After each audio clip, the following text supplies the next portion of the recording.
कुछ दिन पहले चुनाव हो गया। चुनाव में देखा गया कि मतलब जहाँ पे वोटिंग हो रहे वहाँ पे बंदूकें निकाले जा रहे हैं। क्या क्या क्या आपने देखा था वहाँ पे बंदूकें निकाल कर लोगों को डराना वोट डालने के लिए? हाँ जरूर जरूर। ग्रुप अलग अलग अंडरग्राउंड के ग्रुप के लोग हथियार लेके वहाँ खड़े हैं। लॉ एंड ऑर्डर क्या देखने क्या को नहीं मिला। आपने ये लाइव देखा था कि लोग हथियार लेके आके वोट के सेंटर में आए? जब वहां जाके पूछा कि भाई ये वोटिंग क्यों नहीं हो रहा है, लोग तो खड़े हैं बाहर, तो उन्होंने कहा कि भाई वोटिंग तो यहाँ का खत्म हो गया है। The Battle of Lok Sabha 2024. I'm your host Jyotisman Sharma. I'm being joined by our guest today, and he is all the way from the National Party. He is one and only Republican Party of India. He is the observer of Northeast and also a secretary of the National. His name is Vinod Nikalji, and Vinodji, first of all, welcome to our channel, My News Any. नमस्कार, thank you, जय भीम। मैं Vinod Nikalje, Republican Party of India Athawale इस दल का north east का observer हूँ और national secretary हूँ। और मैं सबसे पहले माय न्यूज़ ये चैनल का मैं तहे दिल से शुक्रिया अदा करना चाहता हूँ कि उन्होंने आज यह छोटा सा मेरा एक इंटरव्यू लिया है, तो थैंक्स वेरी मच। सो विनोद जी, सबसे पहले मैं आपसे ये बात करना चाहूँगा कि असम पर आप आए, असम के साथ आप उत्तर पूर्वांचल पर आए, तो कैसा लग रहा है कि सारा की अभी बिहू के साथ साथ इलेक्शन का भी एक माहौल है? रियलिटी में मैं तो एवरी ईयर में या एवरी मंथ में तकरीबन 2016 से यहाँ आता हूँ और 2016 से तकरीबन मैं 7-8 साल हो गया कंटिन्यू मैं एवरी नॉर्थ ईस्ट के जगह पे जाता हूँ। रिपब्लिकन पार्टी ऑफ इंडिया इस दल का काम करने के लिए आसाम है, नागालैंड, मिजोरम है, मणिपुर है, त्रिपुरा है, सभी जगह पे रिपब्लिकन पार्टी ऑफ इंडिया की शाखाएं हैं, वहाँ कार्यकर्ता है। बड़ी तादाद में हमें बहुत अच्छा तरह से सपोर्ट मिल रहा है यहाँ। और यहाँ का अभी बिहू का कल्चर बहुत बढ़िया से प्रोग्राम चल रहा है, कल्चरल प्रोग्राम्स। और उसी में ये 2024 का भी इलेक्शंस भी लोकसभा का चल रहा है, तो अच्छी बात है। लोग इलेक्शन को भी बहुत अच्छा तरह से अटेंड कर रहे हैं और बिहू का भी मतलब एंजॉय कर रहे हैं कल्चर के लिए, तो अच्छा लगा वहाँ यहाँ के मुझे।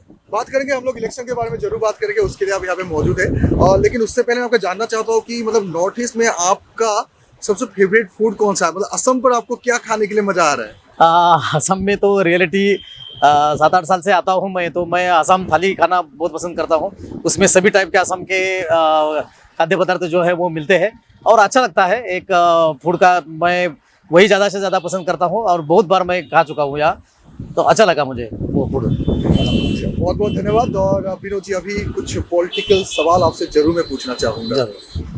जैसे कि नॉर्थ ईस्ट में पहला और दूसरा चरण अब तक खत्म हो चुका है और कल तीसरा जो चरण है जिसमें भी आने वाला है, तो रिपब्लिक पार्टी ऑफ इंडिया का बहुत सारे जगहों पर 4 जगहों पर आप लोगों ने अपना प्रार्थी चुना है। यस। और कल शायद बॉरपेटा में भी Yes. आप लोगों का एक प्रार्थी उम्मीदवार खड़े होंगे। Yes. कैसा लग रहा है अभी पूरे माहौल कैसा है असम का? असम में तो माहौल लोकसभा का बहुत अच्छा तरह से चल रहा है। जैसे कि यहाँ भारतीय जनता पार्टी है, कांग्रेस है, यूडीएफ पार्टी है, उसके बाद में बाकी मुझे लगता है लोरेंज्योति गोगोई का उनका भी पार्टी है और हमारा रिपब्लिकन पार्टी ऑफ इंडिया ये पार्टी भी यहाँ लड़ रहा है, बीपीएफ भी पार्टी है। तो हमारे पार्टी की तरफ से हम लोगों ने धुबरी, बारपेटा, उसके बाद में उदालगुरी मतलब दरांग उदालगुरी और काजीरंगा, ऐसे 4 जगह पे रिपब्लिकन पार्टी ऑफ इंडिया के कैंडिडेट उतारे थे और कैंपेनिंग चल रहा है। पार्टी भले 8 साल हो गया यहाँ आके, लेकिन लोगों तक जाने की कोशिश कर रहे हैं। बरपेटा एरिया में हम लोगों ने सम्मानित नेता रामदास जी आठवले जो हमारे नेशनल प्रेसिडेंट है तथा भारत सरकार के social justice and empowerment minister भी है, तो उनके माध्यम से बरपेटा विभाग में हम लोगों ने बहुत सारे काम किए हैं। तो वहाँ की जनता जरूर रिपब्लिकन पार्टी ऑफ इंडिया को वोट करेगी। हमारे वहाँ अमजद अली करके वहाँ के कैंडिडेट है, धुबरी में रिजौल करीम जी है। तो मुझे लगता है कि काम के आधार पर, विकास के आधार पर हमें बरपेटा में या धुबरी में लोग मदद कर सकते हैं, अच्छा वोट मिल सकता है हमारे कैंडिडेट को। जैसे कि आप लोग एनडीए के मित्र, मतलब इंडिया के आप लोग गठबंधन के सरकार हो। yes. तो असम पर लेकिन अब तक रिपब्लिक पार्टी ऑफ इंडिया का गठबंधन देखा नहीं गया है, तो आने वाले दिनों में कुछ उम्मीद है? सबसे इम्पोर्टेंट बात यह है कि हम लोग एनडीए के घटक पार्टी में जरूर है और महाराष्ट्र के थ्रू हम लोग वहाँ एनडीए के घटक पार्टी में है और महाराष्ट्र में भारतीय जनता पार्टी के साथ में हमारा अलायंस है तकरीबन 2012 से। तो वहाँ सीट शेयरिंग के संदर्भ में या कोई भी पॉलिटिकली शेयरिंग के संदर्भ में वहाँ बात होती है, वहाँ एक दूसरे के साथ में सीट शेयरिंग भी होती है। लेकिन ना महाराष्ट्र छोड़ के बाकी किसी भी राज्यों में अलायंस हमारा बीजेपी के साथ में या इंडिया की गठबंधन पार्टी के साथ में नहीं है, क्योंकि जस्ट हम लोगों ने तकरीबन 2014 के बाद में हमारे जो नेशनल प्रेसिडेंट साहब के नेतृत्व में सभी देश में हमारी पार्टी उभर के आ रही है, सभी राज्यों में है। तो नॉर्थ ईस्ट में भी सभी राज्यों में अभी पार्टियाँ आई है। तो भारतीय जनता पार्टी के साथ हम लोगों ने बहुत बार ट्राई भी किया कि कुछ जगह पे हमें, जैसे कि नागालैंड में लास्ट टाइम इलेक्शन हुआ, वहाँ भी हम लोगों ने अलायंस के बारे में उनके साथ डिस्कशन किया। उसके बाद में मणिपुर में भी हम लोगों ने डिस्कशन किया था, त्रिपुरा में किया था, असम में भी किया था। लेकिन वो अलायंस के बारे में तो कुछ डिस्कशन अच्छा आगे गया नहीं, जमा नहीं अभी तक। लेकिन आने वाले टाइम में होने की संभावना है। रिपब्लिकन पार्टी ऑफ इंडिया की ताकत देखते हैं, यहाँ के लोगों का उत्साह देख के जरूर एनडीए घटक पार्टी हमें शामिल कर सकते हैं उनके अलायंस में या नॉर्थ ईस्ट रीजन में। अभी तो ऑलरेडी हम लोग सेंट्रल में है ये, लेकिन नॉर्थ ईस्ट रीजन में हम लोग उनके साथ में अलायंस में अभी के टाइम में तो नहीं है। और मैं आपसे और एक बात पूछना जरूर चाहूँगा कि जैसे कि असम पर बीजेपी के जो गठबंधन की सरकार है, तो उसमें असम गण परिषद और यूपीपीएल दोनों ही पार्टियां, पॉलिटिकल पार्टियां शामिल है, तो उनके बारे में आपका विचारधारा क्या है? हाँ, रियलिटी में कैसा है कि भारतीय जनता पार्टी का तो सम्माननीय हेमंत बिश्व शर्मा जी जो यहाँ के सीएम साहब है, उनके माध्यम से भारतीय जनता पार्टी बढ़िया से काम यहाँ कर रही है। और उनके साथ में अलायंस में यूपीपीएल और एचबी का भी काम चल रहा है। तो हर एक पार्टी अपने का आइडियोलॉजी के ऊपर चलती है और अपनी आइडियोलॉजी, अपनी विचारधारा लोगों तक पहुँचाने में जो पार्टी सक्सेसफुल बड़ी तरीके से होती है, उसकी पार्टी को जीत होती है, उसको हासिल होती है और लोगों का विश्वास पैदा होता है जैसे पार्टी के आइडियोलॉजी के ऊपर। तो वो अपने अपने तरीके से काम कर रहे हैं। हम हमारी पार्टी की तरफ से, हमारी तरफ से आइडियोलॉजी हम लोगों तक पहुंचाने के काम कर रहे हैं। बहुत सही आपने मुद्दा उठाया है। यहाँ पे आपसे मैं जरूर पूछना चाहूँगा कि रिपब्लिकन पार्टी ऑफ इंडिया का एक्चुअली उनको सत्ता चाहिए या फिर उनको आइडियोलॉजी चाहिए, विचारधारा चाहिए? सबसे इम्पोर्टेंट बात है कि राजनीतिक पार्टियां जितनी भी पूरे देश में है अभी तक, तो सबकी एक हर एक की आइडियोलॉजी होती है। जैसे कि कोई निधर्मवादी होता है, कोई धर्मनिरपेक्षतावादी होता है, कोई समाजवादी होता है, कोई मतलब रिपब्लिकनिस्ट होता है। जैसे कि हम लोग रिपब्लिकनवादी है, जो डॉक्टर बाबा साहब अम्बेडकर जी ने जिन्होंने भारत का संविधान लिखा, ये पार्टी की नींव उन्होंने लिखी थी।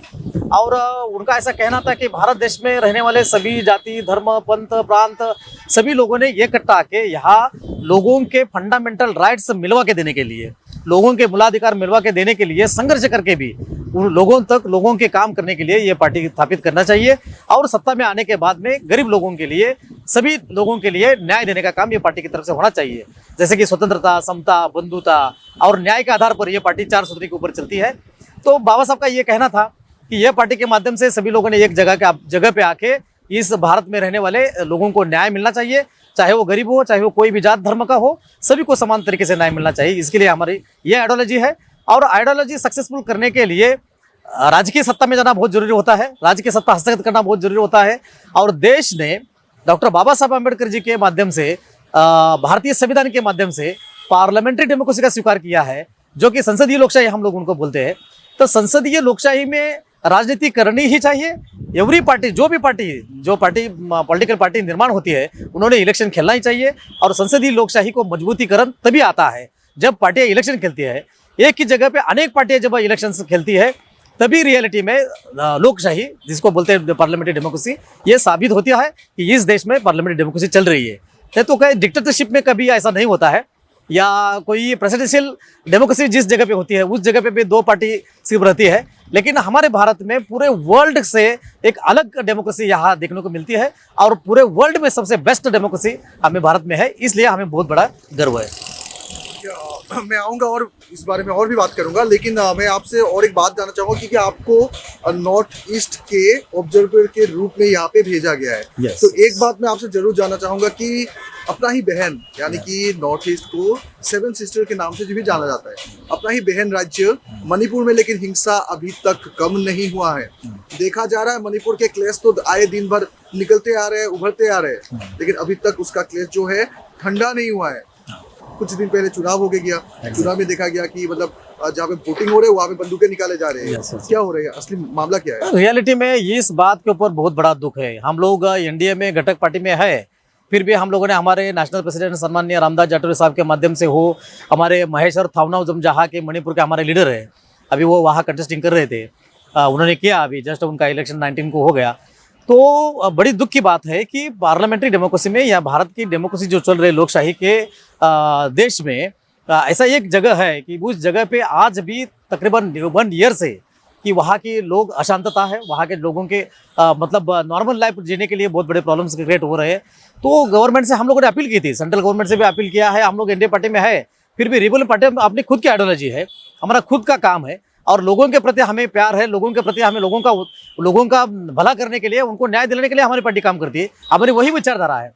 तो इसलिए मणिपुर की जनता को न्याय देने के लिए हमने बार बार बहुत सारे मिनिस्टर, जितने भी सेंट्रल मिनिस्टर थे, उनके साथ में जाके मेमोरेंडम दिए हैं कि जल्द से जल्द जितना हो सके उतना वहाँ का जो रूटीन लाइफ लोगों का है वो अच्छी तरह से होना चाहिए। वहाँ का जो अभी जो सिचुएशन क्रिएट हुआ है वो ख़त्म करके वहाँ जो पहले से बहुत अच्छा सिचुएशन जैसा चल रहा था, जो लोग एक दूसरे के साथ में बहुत अच्छे तरह से रह रहे थे, ऐसा भाईचारा बढ़ा के रहने के लिए पोजीशन निर्माण करने का काम गवर्नमेंट ने करना चाहिए। लेकिन अभी तक जस्ट मैं इलेक्शन के टाइम में गया था। क्या क्या क्या आपने देखा था वहाँ पे बंदूकें निकाल कर लोगों को डराना वोट डालने के लिए?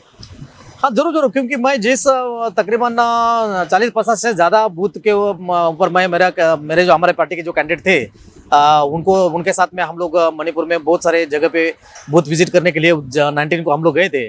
तो उसी टाइम में बहुत जगह पे ऐसा हमें देखने को मिला कि बूथ कैप्चरिंग हुआ है, बहुत सारे मतलब ग्रुप, अलग अलग अंडरग्राउंड के ग्रुप के लोग हथियार लेके वहाँ खड़े हैं। लॉ एंड ऑर्डर देखने को नहीं मिला। आपने ये लाइव देखा था कि लोग हथियार लेके आके वोट के सेंटर में आए?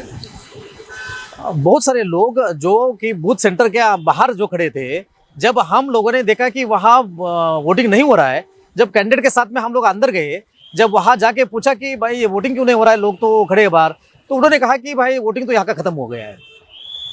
9 बजे 10 बजे हम लोग वहाँ पहुंचे थे, सुबह 7 बजे से लेकर 10 बजे तक वोटिंग ही खत्म हो गया था। तो कुछ जगह पे फायरिंग भी हुआ था। तो इसकी वजह से फिर वहाँ कंप्लेंट करने की वजह से वहाँ 11 पोलिंग स्टेशन के ऊपर फिर से रिपीट एक बार रीपोल हो गया वहाँ। लेकिन हमारा ये कहना था कि भाई ये सिर्फ 11 जगह पे नहीं हुआ है, बहुत सारी जगह पे हुआ है, वहाँ भी इलेक्शन कमीशन ने ज़्यादा से ज़्यादा ध्यान देके वहाँ भी रिपोल करने की जरूरत थी। लेकिन उन्होंने 11 जगह पे रिपोल करके वहाँ डिक्लेयर कर दिया कि अभी जिस जगह पे प्रॉब्लम क्रिएट हुआ था हम लोगों ने वो सीधा कर दिया है, ऐसा उन्होंने डिक्लेयर कर दिया। लेकिन इंडियन डेमोक्रेसी के लिए ये गलत बात है। लॉ एंड ऑर्डर परफेक्ट होना चाहिए और हर स्टेट में सेंट्रल गवर्नमेंट का ध्यान होना चाहिए, उसके ऊपर लॉ एंड ऑर्डर को कंट्रोल करने के लिए प्रेशराइज होना चाहिए।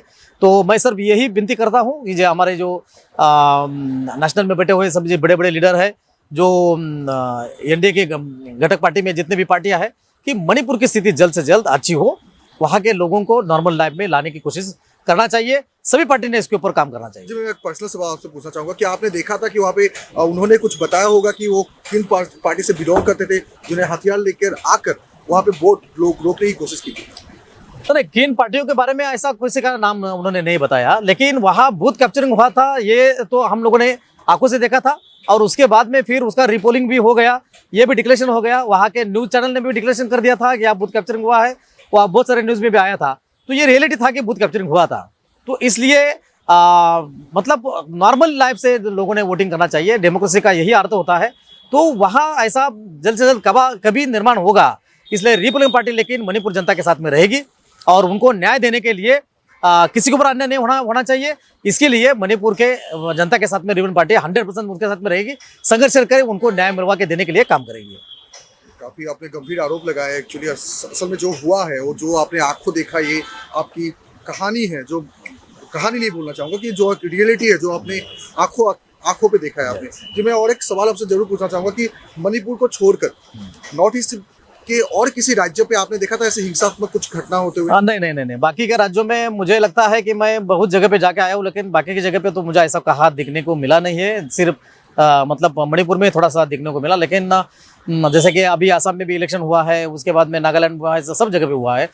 तो यहाँ एकदम नॉर्मल लाइफ से लोग डेमोक्रेसी के ऊपर भरोसा करके इलेक्शन कर रहे हैं। ऐसा ही इलेक्शन सब जगह पे होना चाहिए और वोटर्स के मतलब मतदारों के मन में भीति निर्माण नहीं होनी चाहिए। ऐसा प्रशासन के ऊपर कंट्रोलिंग होना चाहिए, प्रशासन का कंट्रोलिंग होना चाहिए। तो बाकी के राज्यों में तो बहुत अच्छे तरह से वोटिंग हो रहा है, इसके लिए तो मैं मानता हूँ। I would like to ask your opinion on या कि मतलब आप शायद पता है आपको कि नॉर्थ ईस्ट के बहुत सारे ऐसे मंत्री हैं जो यूनियन कैबिनेट यस वो बैठते हैं वहाँ पे। यस तो मणिपुर में जब स्थिति बहुत गंभीर था, जब इतने बड़े बड़े क्लेसेस हो रहे थे वहाँ पे, लोग आ रहे थे, लोग आके घर जला दिए गए थे, लड़की का रेप हो गया था, बहुत सारे सीन हम लोगों ने देखे थे वहाँ पे, ऐसा हिंसात्मक घटना। तो वहाँ पे लेकिन एक भी नॉर्थ ईस्ट का जो भी रिप्रेजेंटेटिव है, जो भी अपना मंत्री है, उनका लेकिन आवाज लोकसभा पे देखा नहीं गया था। ये बहुत बड़ी शर्मनाक बात है। रियलिटी में ये इस चीज़ का अगर आप जैसा बोल रहे हैं अगर ऐसा है तो ज़रूर मैं पार्टी की तरफ से जाहिर निषेध करता हूँ इस चीज़ का, क्योंकि हम लोग डेमोक्रेसी के लोकशाही के माध्यम से लोगों के रिप्रेजेंटेटिव करके जीत के वहाँ संसद में जाते हैं। तो लोगों ने बोलना चाहिए, मतलब हम उसलिए लोग हमें वहाँ भेजते हैं किस लिए, जो भी यहाँ के मतलब इलेक्शन में जीत के जाता है आगे पार्लियामेंट में जाके बैठता है तो लोगों की समस्या के बारे में बोलना चाहिए, वहाँ सिचुएशन क्या क्रिएट हो रही है उसके बारे में संसद में आवाज़ उठाना चाहिए। अगर नॉर्थ ईस्ट के लीडर के ने लोगों ने अगर वहाँ आवाज़ उठाया नहीं है तो ये बहुत शर्मसार की बात है।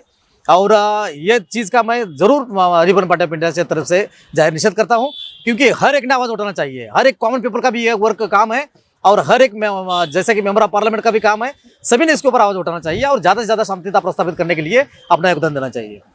बहुत बहुत धन्यवाद। और विनोद जी, मैं और एक आपसे कुछ हम लोग करना चाहेंगे, हम लोग एक रैपिड फायर राउंड करना चाहेंगे। मैं आपको कुछ मिनिस्टर्स का नाम पूछूंगा और आपको बस कुछ शब्दों में उनका डेफिनेशन जो है वो बताना है। और हम लोग ऐसे नहीं, हम लोग वो चलते चलते करेंगे। मामला क्या है? रियलिटी में इस बात के ऊपर बहुत बड़ा दुख है। हम लोग एनडीए में घटक पार्टी में है, फिर भी हम लोगों ने हमारे नेशनल प्रेसिडेंट सम्माननीय रामदास जाटोरी साहब के माध्यम से हो, हमारे महेश्वर थावनाव जहाँ के मणिपुर के हमारे लीडर है, अभी वो वहाँ कंटेस्टिंग कर रहे थे, उन्होंने किया, अभी जस्ट उनका इलेक्शन 19 को हो गया। तो बड़ी दुख की बात है कि पार्लियामेंट्री डेमोक्रेसी में या भारत की डेमोक्रेसी जो चल रही है लोकशाही के देश में ऐसा एक जगह है कि उस जगह पे आज भी तकरीबन 1 ईयर से कि वहाँ के लोग अशांतता है, वहाँ के लोगों के मतलब नॉर्मल लाइफ जीने के लिए बहुत बड़े प्रॉब्लम्स क्रिएट हो रहे हैं। तो गवर्नमेंट से हम लोगों ने अपील की थी, सेंट्रल गवर्नमेंट से भी अपील किया है। हम लोग एनडीए पार्टी में है, फिर भी रिपब्लिकन पार्टी में अपनी खुद की आइडियोलॉजी है, हमारा खुद का काम है और लोगों के प्रति हमें प्यार है, लोगों के प्रति हमें लोगों का भला करने के लिए, उनको न्याय दिलाने के लिए हमारी पार्टी काम करती है, हमारी वही विचारधारा है। तो इसलिए मणिपुर की जनता को न्याय देने के लिए हमने बार बार बहुत सारे मिनिस्टर, जितने भी सेंट्रल मिनिस्टर थे, उनके साथ में जाके मेमोरेंडम दिए हैं कि जल्द से जल्द जितना हो सके उतना वहाँ का जो रूटीन लाइफ लोगों का है वो अच्छी तरह से होना चाहिए। वहाँ का जो अभी जो सिचुएशन क्रिएट हुआ है वो खत्म करके वहाँ जो पहले से बहुत अच्छा सिचुएशन जैसा चल रहा था, जो लोग एक दूसरे के साथ में बहुत अच्छे तरह से रह रहे थे, ऐसा भाईचारा बढ़ा के रहने के लिए पोजीशन निर्माण करने का काम गवर्नमेंट ने करना चाहिए। लेकिन अभी तक जस्ट मैं इलेक्शन के टाइम में गया था। क्या आपने देखा था वहाँ पे बंदूकें निकाल कर लोगों को डराना वोट डालने के लिए? हाँ जरूर, क्योंकि मैं जिस तकरीबन 40-50 से ज़्यादा बूथ के ऊपर मैं मेरे जो हमारे पार्टी के जो कैंडिडेट थे उनके साथ में हम लोग मणिपुर में बहुत सारे जगह पे बूथ विजिट करने के लिए 19 को हम लोग गए थे। तो उसी टाइम में बहुत जगह पे ऐसा हमें देखने को मिला कि बूथ कैप्चरिंग हुआ है, बहुत सारे मतलब ग्रुप अलग अलग अंडरग्राउंड के ग्रुप के लोग हथियार लेके वहाँ खड़े हैं। लॉ एंड ऑर्डर देखने को नहीं मिला। आपने ये लाइव देखा था कि लोग हथियार लेके आके वोट के सेंटर में आए? बहुत सारे लोग जो कि बूथ सेंटर के बाहर जो खड़े थे, जब हम लोगों ने देखा कि वहाँ वोटिंग नहीं हो रहा है, जब कैंडिडेट के साथ में हम लोग अंदर गए, जब वहाँ जाके पूछा कि भाई ये वोटिंग क्यों नहीं हो रहा है, लोग तो खड़े हैं बाहर, तो उन्होंने कहा कि भाई वोटिंग तो यहाँ का खत्म हो गया है। 9 बजे 10 बजे हम लोग वहाँ पहुँचे थे, सुबह 7 बजे से लेकर 10 बजे तक वोटिंग ही खत्म हो गया था। तो कुछ जगह पे फायरिंग भी हुआ था। तो इसकी वजह से फिर वहाँ कंप्लेंट करने की वजह से वहाँ 11 पोलिंग स्टेशन के ऊपर फिर से रिपीट एक बार रीपोल हो गया वहाँ। लेकिन हमारा ये कहना था कि भाई ये सिर्फ 11 जगह पे नहीं हुआ है, बहुत सारी जगह पे हुआ है, वहाँ भी इलेक्शन कमीशन ने ज़्यादा से ज़्यादा ध्यान देके वहाँ भी रिपोल करने की जरूरत थी। लेकिन उन्होंने 11 जगह पे रिपोल करके वहाँ डिक्लेयर कर दिया कि अभी जिस जगह पे प्रॉब्लम क्रिएट हुआ था हम लोगों ने वो सीधा कर दिया है, ऐसा उन्होंने डिक्लेयर कर दिया। लेकिन इंडियन डेमोक्रेसी के लिए ये गलत बात है। लॉ एंड ऑर्डर परफेक्ट होना चाहिए और हर स्टेट में सेंट्रल गवर्नमेंट का ध्यान होना चाहिए, उसके ऊपर लॉ एंड ऑर्डर को कंट्रोल करने के लिए प्रेशराइज होना चाहिए। तो मैं सर यही विनती करता हूँ कि जो हमारे जो नेशनल में बैठे हुए सब जो बड़े बड़े लीडर हैं, जो एनडीए के घटक पार्टी में जितने भी पार्टियां हैं, कि मणिपुर की स्थिति जल्द से जल्द अच्छी हो, वहाँ के लोगों को नॉर्मल लाइफ में लाने की कोशिश करना चाहिए। सभी पार्टी ने इसके ऊपर काम करना चाहिए। जी, मैं एक पर्सनल सवाल आपसे पूछना चाहूंगा कि आपने देखा था कि वहाँ पे उन्होंने कुछ बताया होगा कि वो किन पार्टी से बिलोंग करते थे, जिन्हें हथियार लेकर आकर वहाँ पे वोट रोकने की कोशिश की थी? तो नहीं, किन पार्टियों के बारे में ऐसा किसी का नाम उन्होंने नहीं बताया, लेकिन वहाँ बूथ कैप्चरिंग हुआ था, ये तो हम लोगों ने आंखों से देखा था। और उसके बाद में फिर उसका रिपोलिंग भी हो गया, ये भी डिक्लेरेशन हो गया, वहाँ के न्यूज़ चैनल ने भी डिक्लेरेशन कर दिया था कि यहाँ बूथ कैप्चरिंग हुआ है, वहाँ बहुत सारे न्यूज़ में भी आया था। तो ये रियलिटी था कि बूथ कैप्चरिंग हुआ था। तो इसलिए मतलब नॉर्मल लाइफ से लोगों ने वोटिंग करना चाहिए, डेमोक्रेसी का यही अर्थ होता है। तो वहाँ ऐसा जल्द से जल्द कभी निर्माण होगा, इसलिए रिपोलिंग पार्टी लेकिन मणिपुर जनता के साथ में रहेगी और उनको न्याय देने के लिए किसी के ऊपर अन्याय नहीं होना चाहिए। इसके लिए मणिपुर के जनता के साथ में रिपोलिंग पार्टी 100% उनके साथ में रहेगी, संघर्ष करके उनको न्याय मिलवा के देने के लिए काम करेगी। काफी आपने गंभीर आरोप लगाया। एक्चुअली असल में जो हुआ है, वो जो आपने आंखों देखा, ये आपकी कहानी है, जो कहानी नहीं बोलना चाहूंगा कि जो रियलिटी है, जो आपने आंखों पे देखा है आपने। जी, मैं और एक सवाल आपसे जरूर पूछना चाहूंगा कि मणिपुर को छोड़कर नॉर्थ ईस्ट के और किसी राज्यों पे आपने देखा था ऐसे हिंसात्मक कुछ घटना होते हुए? नहीं, बाकी के राज्यों में मुझे लगता है कि मैं बहुत जगह पे जाके आया हूँ, लेकिन बाकी की जगह पे तो मुझे ऐसा कहा दिखने को मिला नहीं है। सिर्फ मतलब मणिपुर में थोड़ा सा दिखने को मिला, लेकिन जैसे कि अभी आसाम में भी इलेक्शन हुआ है, उसके बाद में नागालैंड हुआ है, सब जगह पे हुआ है। तो यहाँ एकदम नॉर्मल लाइफ से लोग डेमोक्रेसी के ऊपर भरोसा करके इलेक्शन कर रहे हैं। ऐसा इलेक्शन सब जगह पे होना चाहिए और वोटर्स के मतलब मतदारों के मन में भीति निर्माण नहीं होनी चाहिए। ऐसा प्रशासन के ऊपर कंट्रोलिंग होना चाहिए, प्रशासन का कंट्रोलिंग होना चाहिए। तो बाकी के राज्यों में तो बहुत अच्छी तरह से वोटिंग हो रहा है, इसके लिए तो मैं मानता हूँ। I would like to ask your opinion on this कि मतलब आप शायद पता है आपको कि नॉर्थ ईस्ट के बहुत सारे ऐसे मंत्री हैं जो यूनियन कैबिनेट वो बैठते हुआ पे। तो मणिपुर में जब स्थिति बहुत गंभीर था, जब इतने बड़े बड़े क्लेशेस हो रहे थे, वहाँ पे लोग आ रहे थे, लोग आके घर जला दिए गए थे, बहुत सारे सीन हम लोगों ने देखे थे वहाँ पे, ऐसा हिंसात्मक घटना। तो वहाँ पे लेकिन एक भी नॉर्थ ईस्ट का जो भी रिप्रेजेंटेटिव है, जो भी अपना मंत्री है, उनका लेकिन आवाज लोकसभा पे देखा नहीं गया था। ये बहुत बड़ी शर्मनाक बात है। रियलिटी में ये इस चीज़ का अगर आप जैसा बोल रहे हैं, अगर ऐसा है तो ज़रूर मैं पार्टी की तरफ से जाहिर निषेध करता हूँ ये चीज़ का, क्योंकि हम लोग डेमोक्रेसी के लोकशाही के माध्यम से लोगों के रिप्रेजेंटेटिव करके जीत के वहाँ संसद में जाते हैं। तो लोगों ने बोलना चाहिए, मतलब हम उसलिए लोग हमें वहाँ भेजते हैं किस लिए, जो भी यहाँ के मतलब इलेक्शन में जीत के जाता है, आगे पार्लियामेंट में जाके बैठता है, तो लोगों की समस्या के बारे में बोलना चाहिए, वहाँ सिचुएशन क्या क्रिएट हो रही है उसके बारे में संसद में आवाज़ उठाना चाहिए। अगर नॉर्थ ईस्ट के लीडर के लोगों ने अगर वहाँ आवाज़ उठाया नहीं है तो ये बहुत शर्मसार की बात है। और ये चीज़ का मैं ज़रूर रिपब्लिकन पार्टी ऑफ इंडिया से तरफ से जाहिर निषेध करता हूँ, क्योंकि हर एक ने आवाज़ उठाना चाहिए। हर एक कॉमन पीपल का भी ये वर्क काम है और हर एक जैसे कि मेंबर ऑफ पार्लियामेंट का भी काम है, सभी ने इसके ऊपर आवाज़ उठाना चाहिए और ज़्यादा से ज़्यादा शांतिता प्रस्तावित करने के लिए अपना योगदान देना चाहिए। बहुत बहुत धन्यवाद। और विनोद जी, मैं और एक आपसे कुछ हम लोग करना चाहेंगे, हम लोग एक रैपिड फायर राउंड करना चाहेंगे। मैं आपको कुछ मिनिस्टर्स का नाम पूछूंगा और आपको बस कुछ शब्दों में उनका डेफिनेशन जो है वो बताना है। और हम लोग ऐसे नहीं, हम लोग वो चलते चलते करेंगे। जैसे सबसे पहले आप है असम पर, तो जरूर मैं आपसे जानना चाहूंगा मुख्यमंत्री Himanta Biswa Sharma. He is very brilliant and mastermind political leader. ये बहुत ही अच्छे लीडर है और उनके नेतृत्व में लास्ट मुझे लगता है कि यहाँ जब जितने भी दिन मैं असम में आ रहा हूँ, तो उनके नेतृत्व में मुझे देखने को मिला कि यहाँ बहुत सारा डेवलपमेंट का काम उन्होंने किया है। और ये रियलिटी में और बहुत स्ट्रगलिंग करके आए हुए लीडर है। तो जो भी पॉलिटिकल में स्ट्रगल करने वाले लोग हैं, उन्होंने ज़रूर हिमंत बिस्वा शर्मा जी का आदर्श सामने रखना चाहिए। हम जरूर उनके ये इस बारे में, उनके स्ट्रगलिंग के बारे में मुझे मालूम है। और आज के ज़माने में और आज के ये टाइम में Himanta Biswa Sharma is very strong leader. उन्होंने बहुत ही बढ़िया से अपना पॉलिटिकली करियर आगे बना दिया है और इसलिए is very brilliant and really mastermind person. So उनके बारे में डेफिनेशन मतलब छोटा नहीं होता है। कोई बात नहीं। और फिर से हम लोग पूछना चाहेंगे आपको असम पर हाँ बदरुद्दीन आजमल। ये माइनॉरिटी के लीडर है और सोशल वर्किंग के बारे में रियलिटी में he is very social worker, बढ़िया से काम करते हैं। और उनके बहुत सारे एनजीओ है, उन एनजीओ के माध्यम से उन्होंने वहाँ के गरीब लोगों के लिए बहुत सारा न्याय देने का काम किया है। और ज़रूरी वो ये इज़ द सोशल वर्कर। और बहुत अच्छी बात है कि माइनॉरिटी के लिए काम करते हैं, माइनॉरिटी के लोग उनको पसंद भी करते हैं अच्छे से।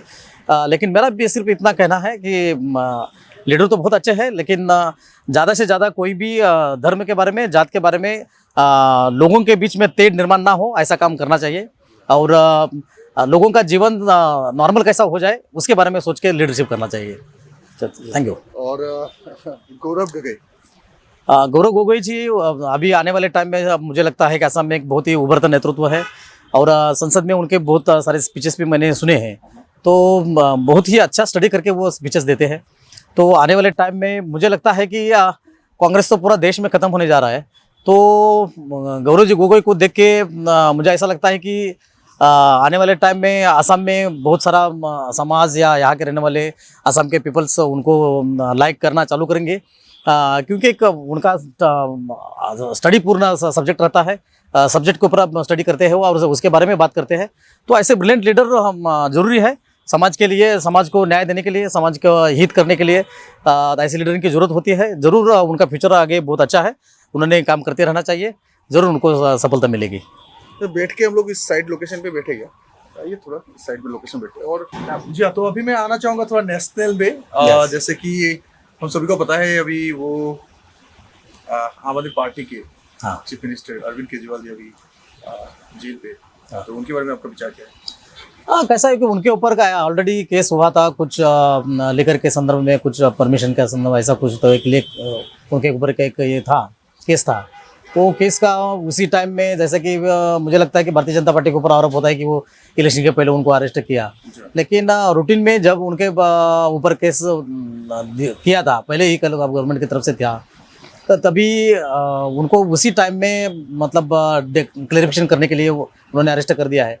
इसमें बहुत बार क्या होता है कि पॉलिटिकली विरोधी पक्ष जो होता है वो पॉलिटिकली उसका एजेंडा बना देते हैं, और जो प्रॉपर पार्टीज होती है वो कार्रवाई करने की कोशिश करती है, इसलिए कि उन्होंने जो फ्रॉड किया है वो फ्रॉड सामने आना चाहिए। और कोई भी भारत में कोई भी भ्रष्टाचार के लिए हम लोग समर्थन नहीं करेंगे, किसने भी कितना ही बड़ा आदमी हो, भ्रष्टाचार के लिए समर्थन कभी नहीं करेंगे। अगर उन्होंने भ्रष्टाचार नहीं किया है तो वो उसका बेल भी होता था और जल्दी बाहर भी आते थे, नहीं तो उसको नोटिस भी नहीं जाता था। तो उनका जरूर कुछ ना कुछ भ्रष्टाचार रहेगा, इसके लिए तो अभी इतने दिन से अंदर है। तो असदुद्दीन कुरैशी, असदुद्दीन कुरैशी जो आपको माइनॉरिटी का जो लीडर, असदुद्दीन ओवैसी, हाँ असदुद्दीन ओवैसी के उनको भारत के संविधान का बहुत बढ़िया है स्टडी है, और वो संविधान के माध्यम से ही वो अभ्यास करके स्टडी करके ही संसद में बात करते हैं। लेकिन उनका एक बात है कि वो माइनॉरिटी को वन ट्रैक चलने की कोशिश करते हैं, क्योंकि भारत का संविधान जो भी व्यक्ति मानता है वो उसको एक्सेप्ट करने की कोशिश करता है ना। उन्होंने सभी जाति धर्म के बारे में सॉफ्ट कॉर्नर रखना चाहिए, सभी जाति धर्म को साथ में लेके चलना चाहिए। लेकिन उनका स्टडी तो है, तो मुझे बार बार एवरी टाइम जब मैं उनके स्पीचेस सुनता हूँ तब मुझे क्यों क्वेश्चन आता है कि ये तो बढ़िया आदमी है, स्टडी तो करता है अच्छी तरह से, लेकिन जब ट्रैकिंग में बात करता है तब माइनॉरिटी की स्पेशल बात करता है, हिंदू के खिलाफ में बात करता है, दूसरे कम्युनिटी के खिलाफ में बात करता है। दिस इज टू मच, मतलब ये ठीक नहीं है। भारत का संविधान सभी जाति धर्मों के लोगों के लिए एक साथ में आके काम करने के लिए बोलता है, और सभी को न्याय दिलाने का काम करता है, बंधुत्व रखने का काम करता है, भाईचारा बढ़ाने के काम करता है। तो ओवैसी जी ने अपनी स्टडी और भी बढ़ानी चाहिए, और उन्होंने अपनी स्टडी बढ़ा के सभी जाति धर्मों को कैसा उनको ज़्यादा से ज़्यादा मतलब सोशल सर्विस दे, वो उसके लिए सोचना चाहिए। जैसे कि आप महाराष्ट्र से है, तो मैं आपसे ये सवाल अगर ना पूछूं तो नया होगा, तो आप क्या बताना चाहोगे एकनाथ शिंदे जी के बारे में? एकनाथ शिंदे जी ने, ये तो शिवसेना के हम लोग तकरीबन 20-30 साल से उनको देखते आए हैं। शिवसेना के बहुत ही कद्दावर लीडर है, और उन्होंने तकरीबन मतलब बचपन से, मतलब वो रिक्शा चलाते थे पहले, इतना एकदम जीरो स्थिति से वो उठ के शिवसैनिक थे, और शिवसैनिक के माध्यम से उन्होंने बहुत सारे लोगों को अच्छा काम कर दिया। उसके बाद वहाँ से उठ के आए, मतलब ग्राउंड से उठ के आने वाला लीडर है। और उनको ऐसा लगा कि उद्धव जी के साथ में रहने की वजह से उनको ऊपर अन्याय हुआ, पॉलिटिकल अन्याय हुआ है, तो उन्होंने बगावत कर दिया। और अगर बगावत करने के बाद अगर उनके साथ में अगर कोई एमएलए लोग अगर नहीं आते थे तो हम लोग समझ सकते थे कि भाई उन्होंने गलत काम कर दिया है, लेकिन उनके साथ तकरीबन 2/3 मेजोरिटी में उन्होंने पार्टी से बाहर जितने भी 40 MLA लेके आ गए हैं, तो जरूर वहाँ सभी पार्टी के लीडर लोगों को ऐसा लगा था कि हम लोग तो तन मन धन से रियलिटी में काम करते हैं वहाँ, फिर भी हमें वहाँ न्याय नहीं मिलता है, तो हम क्यों आ रहे हैं, तो उन्होंने छोड़ दिया उनको। तो मैं एकनाथ जी शिंदे जी को आगे आने वाले उनके पॉलिटिकल करियर के लिए बधाई देता हूँ। उन्होंने निर्णय जो लिया है योग्य निर्णय है। जी, आज का जैसे सनसनी केस एक सामने आया है आज, जैसे झारखंड में झारखंड के जो रूलिंग पार्टी है उनके जो रूरल डेवलपमेंट का जो मिनिस्टर है उनके घर से भी क्षमा करिए, उनके पीएस के नौकर से, यानी कि उनके पीएस के हाउस होल्ड के घर पर 30 करोड़ रुपए बरामद की गई है और दूसरे चरण पर 3 करोड़ रुपए बरामद की गई है। और हालांकि अभी झारखंड के चीफ मिनिस्टर भी जेल पे ही है। इस बारे में आपका विचारधारा क्या है? ना मैंने पहले अभी लास्ट टाइम बोलते वक्त भी मैंने बोला था कि भ्रष्टाचार के लिए हम लोग कभी भी समर्थन नहीं करेंगे, चाहे वो कितना ही बड़ा आदमी हो, कितना ही कोई भी हो, भ्रष्टाचार नहीं करना चाहिए। इनकी भ्रष्टाचारी की वजह से कॉमन लोगों के ऊपर बहुत बड़ा दबाव आता है, इकोनॉमिकली बहुत बड़ा इफेक्ट होता है। तो ऐसा अगर भ्रष्टाचार हुआ है तो जरूर उसके ऊपर कड़ी से कड़ी कार्रवाई होनी चाहिए। और वो पैसा किसका है, उन्होंने क्यों वहाँ रखा, इतनी बड़ी रकम कैसी उनके पास में आ गई, ये बहुत इसकी जांच होनी चाहिए। और जो इसके लिए जिम्मेदार है, चाहे वो कोई भी पार्टी का हो, उसके ऊपर कार्रवाई करके उनको जेल में डालना चाहिए। क्या ये अगर बीजेपी या फिर रिपब्लिकन पार्टी ऑफ इंडिया के किसी भी कर्मकर्ता के साथ हो या फिर उनके घर पर अगर ऐसे पैसे बरामद हो तो उनके बारे में आप लोग क्या कहना चाहते हैं? जरूर 101% हम लोग समर्थन करेंगे कि उनको जल्द से जल्द सजा मिलनी चाहिए और उनका जितना भी प्रॉपर्टी जब्त किया जाएगा। और वहाँ उनको अगर भ्रष्टाचार नहीं किया हुआ, भले हमारा पार्टी का भी अगर कोई रहेगा तभी उसको उठा के अंदर जेल में डालना चाहिए। क्या आपने किसी भी ऐसे आज तक मंत्री देखे, भाजपा का हो या फिर आरपीआई का हो? ना, रिपब्लिकन पार्टी ऑफ इंडिया के हमारे मंत्री तो कैसे, हम लोग बाबा साहब के आइडियोलॉजी पे चलते हैं, तो ज़्यादा से ज़्यादा आप सर्च अगर करेंगे, इतने सालों से हमारे पास में मेंबर ऑफ पार्लियामेंट होके गए, MLAs बहुत सारे होके गए, हमारे मेयर भी बहुत सारे हैं, हर जगह पे है, जैसे जिला परिषद के भी लोग हैं। लेकिन रिपब्लिकन पार्टी ऑफ इंडिया की बाबा साहब अम्बेडकर जी की एक सीख है हमें, तो हमारे पार्टी के कार्यकर्ता तो कभी भ्रष्टाचार में फंसते नहीं है, कि वह जाते नहीं है। वो रियलिटी में प्रॉपर ट्रैक से ही जो कुछ भी अपना बिजनेस करते हैं, जो कुछ भी आप ये काम करते हैं, लेकिन रियलिटी में हमारे लोग कभी ऐसे धंधे में फंसे नहीं है, आप जाते भी नहीं है। हमारा कोई भी लीडर अभी तक लास्ट 50 साल में एक भी लीडर ऐसा कभी ऐसे दलदल में फंसा नहीं है। ये हमें बहुत बड़ी गर्व की बात है। हमारे लिए इसके ऊपर गर्व है कि रिपब्लिकन पार्टी ऑफ इंडिया के एक बाबा साहब की विचारधारा लेके चलने वाले लीडर कभी भी ऐसा भ्रष्टाचार को मतलब सपोर्ट नहीं करते। क्या आपको लगता है कि मतलब आपको ऐसा क्या लगता है कि जैसे आप नॉर्थ ईस्ट के ऑब्जर्वर हो, तो आपको ऐसा क्या लगता है कि नॉर्थ ईस्ट में ये सारी चीजें चेंज होनी चाहिए, ये सारा डेवलपमेंट आना चाहिए, ये सारा इंफ्रास्ट्रक्चर बैठना चाहिए, अभी जो भी हो, एजुकेशन का वे से हो या फिर हॉस्पिटल या फिर आपका जो भी आपको वे हो, तो आपको क्या लगता है कि ऐसा कुछ चेंज होना चाहिए यहाँ पे? जैसे कि मैं अभी मुंबई में रहता हूँ, महाराष्ट्र में रहता हूँ, उसके बाद में जब मैं दिल्ली जाता हूँ, उसके बाद में जहाँ डेवलपमेंट स्टेट जो भी है इससे पहले जो हुए हैं, और वहाँ रहने के बाद में जब मैं आसाम में आता हूँ, गुवाहाटी छोड़ के, थोड़ा गुवाहाटी में डेवलपमेंट अच्छा दिखता है, लेकिन रूरल एरिया में जब मैं जाता हूँ, ग्रामीण भाग में जब जाता हूँ, तो जब जैसे कि तकरीबन महाराष्ट्र से या दिल्ली से या जो डेवलप्ड स्टेट है जैसा कि मध्य प्रदेश हो या उत्तर प्रदेश हो, तो वहाँ से यहाँ का ग्रामीण जो इलाका है, जो मतलब गाँव में रहने वाले लोग हैं, वहाँ तकरीबन 20 to 30 ईयर का डिफरेंस मुझे देखने को मिलता है। तो वहाँ का जो डेवलपमेंट हुआ है वैसा डेवलपमेंट अभी तक असम के गाँवों में नहीं हुआ है। सम्माननीय हेमंत बिस्वा शर्मा जी को मुझे आशा है कि उनके नेतृत्व में जरूर जैसा महाराष्ट्र स्टेट डेवलप हुआ है वैसा असम स्टेट डेवलप हो जाएगा। लेकिन गांव कस्बे तक हर एक आदमी का, ईच एंड एवरी पर्सन का डेवलपमेंट होना चाहिए। असम की जमीन बहुत उर्वर, मतलब उपजाऊ जमीन है, जो जहाँ पे जो भी खेती किया जाए वो अच्छे से होता है 100%, क्योंकि ज़्यादा से ज़्यादा एग्रीकल्चर के ऊपर ध्यान देना चाहिए। एग्रीकल्चर के ऊपर कोई भी स्टेट में ज़्यादा से ज़्यादा अगर एग्रीकल्चर अगर होता है तो उसका बहुत बड़ा बेनिफिट हो सकता है, स्टेट को भी बहुत बड़ा बेनिफिट हो सकता है, वहाँ के फार्मर्स लोगों को बेनिफिट हो सकता है। तो यहाँ का ज़मीन अगर हम देखते हैं तो बहुत ही उपजाऊ ज़मीन है। ब्रह्मपुत्र नदी के माध्यम से बहुत सारा पानी भी बहुत सारा है, तो यहाँ के लोगों ने ज़्यादा से ज़्यादा एग्रीकल्चर को डेवलप करना चाहिए।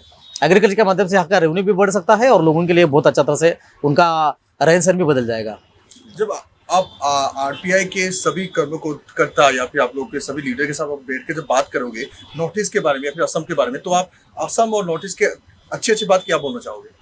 जरूर, सबसे इम्पोर्टेंट ये एकदम इम्पोर्टेंट बात मुझे ये यहाँ असम या नॉर्थ ईस्ट के बारे में देखने को मिला कि यहाँ जाति प्रथा नहीं है, कास्टिज्म जो सिस्टम है क्योंकि हम लोग महाराष्ट्र से आते हैं, भले ही डेवलप्ड स्टेट है, मैं महाराष्ट्र में हर बार बोलता हूँ कि भले ही महाराष्ट्र डेवलप्ड स्टेट है, लेकिन आसाम की तुलना में और सोशल एक्टिविटी में हम लोग जाते हैं तो हम लोग बहुत पीछे हैं, क्योंकि वहाँ जाति प्रथा बहुत ज़्यादा चलती है।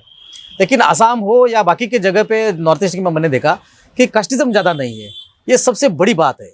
और कास्टिज्म न होने के कारण सभी जाति धर्म के लोग एक दूसरे के साथ में घुल मिल के रहते हैं, ये बहुत बड़ी बात है। और भारत का संविधान वही बताता है कि सभी लोगों ने एक साथ में रह के जा, तो ये आइडल है, मतलब आसाम हो या नॉर्थ ईस्ट हो, ये बाकी के स्टेट के लिए आइडल है। क्योंकि बाकी के स्टेट बहुत जगह पे, जैसे कि मध्य प्रदेश हो, उत्तर प्रदेश हो, राजस्थान हो, दिल्ली हो, महाराष्ट्र हो, जाति प्रथा बहुत बढ़िया से चलती है और वहाँ लोगों के ऊपर बहुत सारा अन्याय अत्याचार होता रहता है, दलितों के ऊपर, एसटी के ऊपर, शेड्यूल ट्राइब के ऊपर वहाँ। तो ये नहीं होना चाहिए। वहाँ के डेवलप्ड स्टेट ने आसाम से ये सीखने की बात है।